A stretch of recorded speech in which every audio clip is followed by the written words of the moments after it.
esta clase veremos la clasificación de los sistemas estructurales.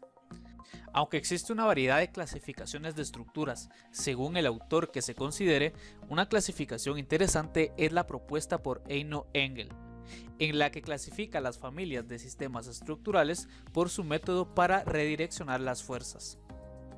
Este tipo de clasificación nos ayuda a comprender cómo funciona un sistema estructural dado y cuáles son sus fortalezas y debilidades.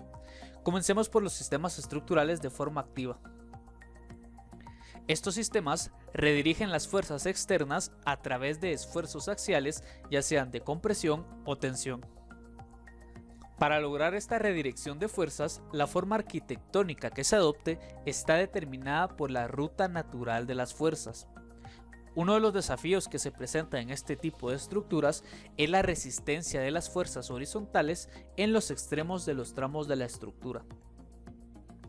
Estas fuerzas deben ser soportadas por los apoyos y los cimientos de la estructura.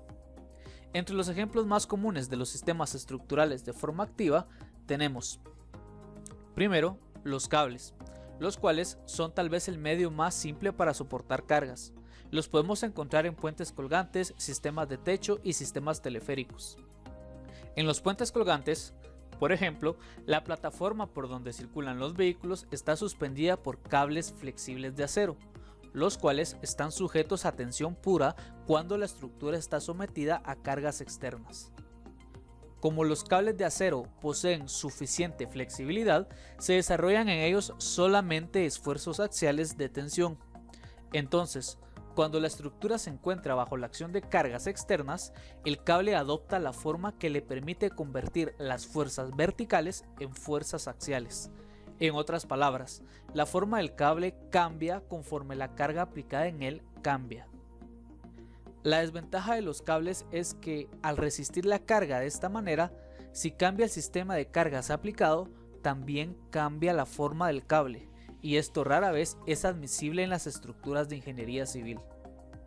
La mayor ventaja del cable es su eficiencia estructural y su capacidad para cubrir grandes claros.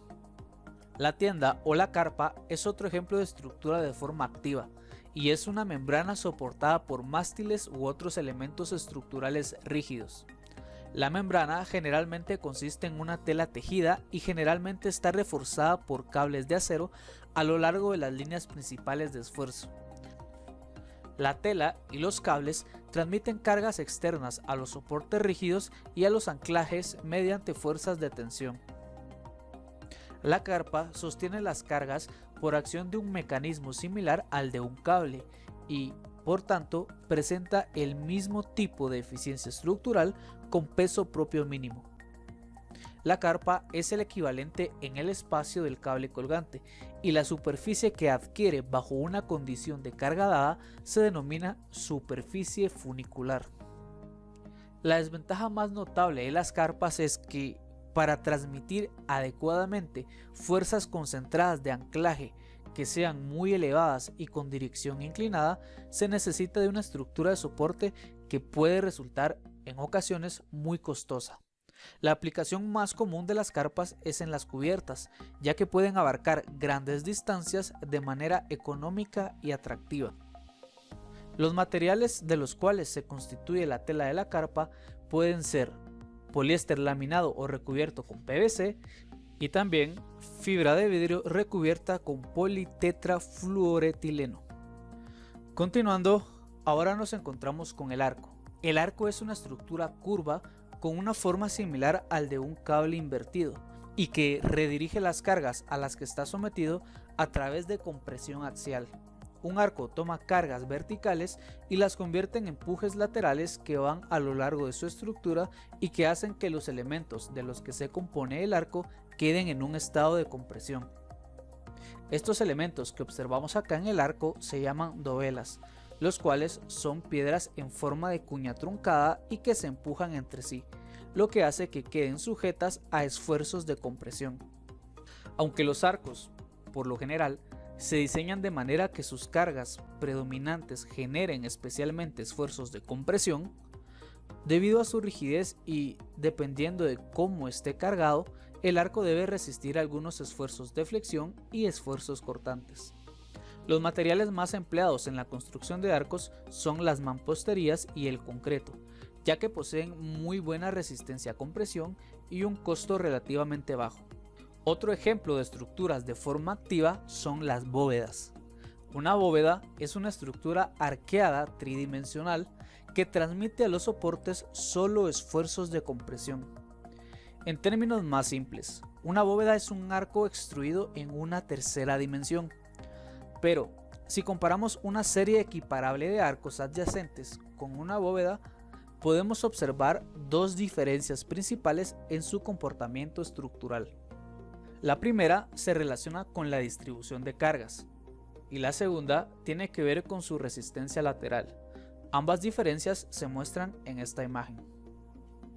Los materiales más comunes para construir bóvedas son el concreto reforzado y las mamposterías. Por último, en esta categoría tenemos las estructuras neumáticas. Estas estructuras distribuyen las cargas a los soportes mediante membranas presurizadas con aire y, al igual que los cables, este tipo de estructuras transmiten solo esfuerzos de tensión a través del plano de su membrana. En teoría, este tipo de estructuras no tiene un claro limitado. En la práctica, las fuerzas de aleteo y elevación del perímetro restringen su alcance a unos cientos de metros. Pero esto es lo suficiente como para albergar un estadio de fútbol entero.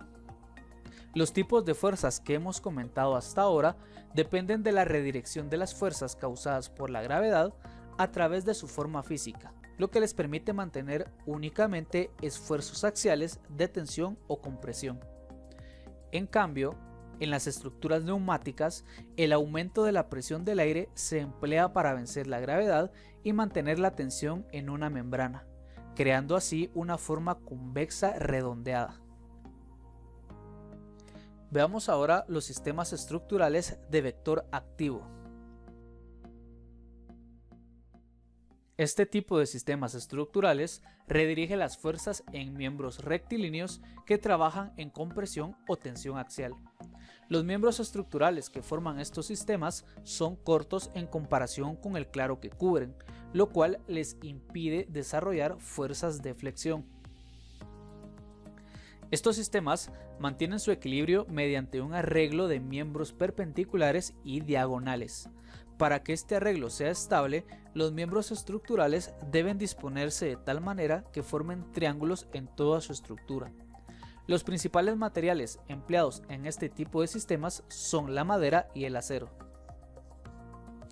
Con el primer ejemplo que nos encontramos y que se considera el más conocido es con la armadura plana.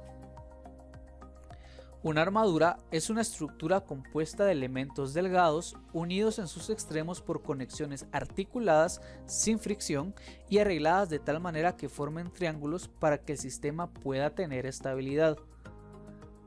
Si bien el perímetro de las armaduras planas puede tomar formas triangulares, rectangulares, arqueadas o incluso lenticulares, es necesario que interiormente posean un arreglo de elementos triangulares que le confieran estabilidad a la armadura.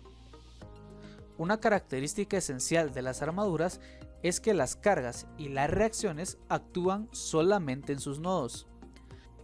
Las aplicaciones más comunes de las armaduras las encontramos en puentes y en techos. Otro tipo de estructuras que entran dentro de los sistemas de vector activo son las armaduras espaciales. Estas no son nada más que sistemas de armaduras tridimensionales que salvan claros en dos direcciones y sus miembros están sujetos únicamente a esfuerzos de compresión y tensión axial. Por último, nos encontramos con los domos geodésicos, los cuales se incluyen también en la categoría de sistemas de vector activo. Un domo geodésico es un marco espacial esférico en el cual se distribuyen las cargas a través de un sistema de elementos lineales. Estos elementos forman un arreglo de domo esférico, donde sus miembros estructurales quedan sometidos a esfuerzos axiales de tensión o compresión. La geometría de estos domos se basa en los 5 poliedros platónicos, que son el tetraedro, el cubo, el octaedro, el dodecaedro y el icosaedro. Como el octaedro y el icosaedro consisten en triángulos, son formas inherentemente más estables y por lo tanto son las que conforman las bases de la mayoría de los domos geodésicos que se emplean para los edificios. Una de las principales ventajas de estos domos es que pueden encerrar grandes áreas sin requerir columnas internas. Veamos ahora las estructuras de superficie activa. En este tipo de sistemas estructurales se redirigen las fuerzas externas por medio de esfuerzos axiales a través de una superficie rígida como una cáscara o placa. La ventaja de esta tipología es que puede cubrir grandes claros con espesores muy delgados. La desventaja es que no se desempeña bien en condiciones donde las cargas puntuales crean esfuerzos flexionantes. Además, las aberturas en este tipo de estructura reducen su eficiencia estructural. El material más empleado en estos sistemas estructurales es el concreto reforzado, por la facilidad que tiene de ser moldeado en diversas formas, pero también se ha usado el plástico y el ferrocemento en algunas construcciones. La aplicación más común de los cascarones es en las cubiertas de grandes claros, donde se han logrado estructuras muy osadas pero muy atractivas. Entre los ejemplos más comunes tenemos estructuras de caparazón o cascarón, las cuales son elementos de superficie curva que resisten las cargas esencialmente por esfuerzos de compresión. El cascarón es el equivalente de la carpa como el arco lo es del cable. Una de las estructuras más conocidas de este tipo es la que encontramos en el restaurante Los Manantiales, ubicado en México, la cual es una bóveda entrecruzada octogonal que consta de 4 paraboloides hiperbólicos intersecándose. Otro ejemplo de este tipo de sistemas son las placas plegadas.